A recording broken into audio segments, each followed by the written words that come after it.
For decades in Britain, thousands of vulnerable children were systematically abused by gangs of men, and yet no one dared speak out. We'd seen so many girls who'd experienced this situation. We got to the point where we thought somebody's going to have to die before anything is done. The victims were groomed, drugged and raped. And this was happening across vast parts of the country. It was happening in Birmingham, it was happening in Bradford, it was happening in Manchester. How come every single aspect of the British establishment treated every single case that had cropped up as an isolated one-off case with no pattern whatsoever to any of the other cases that were so similar? But there was a pattern, one that risked reigniting delicate race relations, particularly in the north.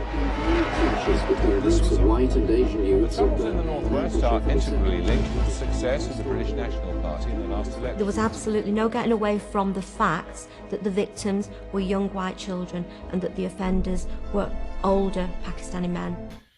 What you've just seen is a clip of the BBC, a documentary that they did about the grooming gangs in Telford, Rotherham and all over the UK. And in this, they point out that the undeniable facts were that the victims were predominantly white girls and the perpetrators were of Pakistani, Indian, Muslim origin. Those were the facts and the figures, couldn't get away from it. But the BBC can do this because the BBC are all part of the system. However, why is it when an independent reporter, Tommy Robinson, stands outside a court to report on the trial of a case? Now, these people, as he said, were innocent until proven guilty under the, court of law. That's how it's meant to be over here, although that's not often the case depending on who you are. So he's outside there, he's doing a live stream and he's waiting for the results of this grooming gang, which is a Muslim Pakistani Indian grooming gang. He's waiting for the results to see what happens because people are generally interested. And on comes the old Bill and nicks him. Now they're arresting him for either incitement or another one, I think he mentioned disturbance of the peace, whatever. They're trying to nick him on anything because they don't want the information getting out to you. Because as you know, the system itself is losing control of what we get to hear, whereas before it was all very tidy. You had in Britain the BBC, you had Channel 4, Channel 5, ITV, that's it, and the radio. So we didn't get to hear anything. But now, through social media, we're actually getting to hear about the truths that have been covered up. And the system is trying to cover its tracks.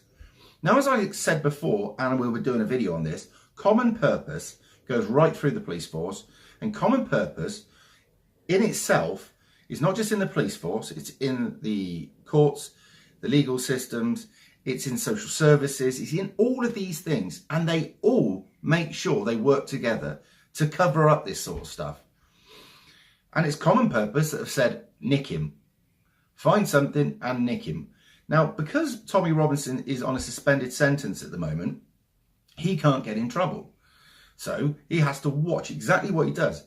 So what he was doing outside that court is not illegal. Now, what they'll say to you, right, is if you report on this Pakistani, Asian, Muslim, Indian grooming gang, let's call it all of that, right? If you report on that, what will happen is people will hate the crimes that these rapists have done, and therefore people will want to attack them.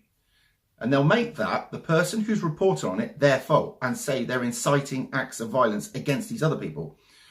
What they're actually not doing is saying, these people have done such a heinous crime that people want to beat shit out of them. Acts of violence against anybody is bad. I don't agree in it, but it's an emotional thing that human beings do feel at times. Now, these people have brought whatever happens to them on themselves by the actions that they've done. Now, I don't believe in reprisals or anything like that. I wouldn't condone them. I believe in acting within the law. However, if this thing's happened, I would not be surprised. But you cannot blame it on the reporter.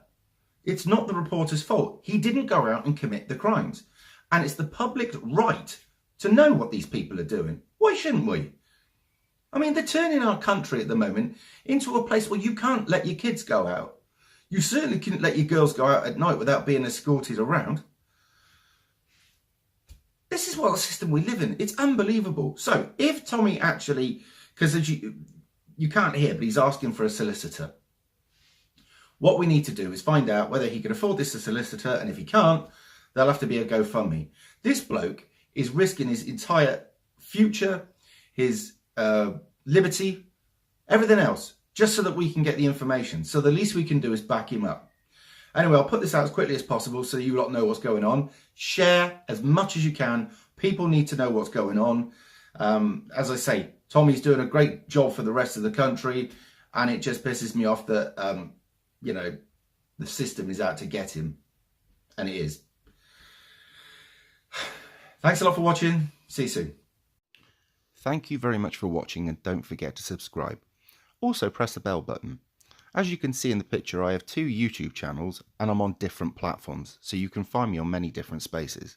If you want to support this channel, you can do so through Patreon or PayPal. All donations are much appreciated. Yet again, thanks ever so much. Without you, this is all pointless.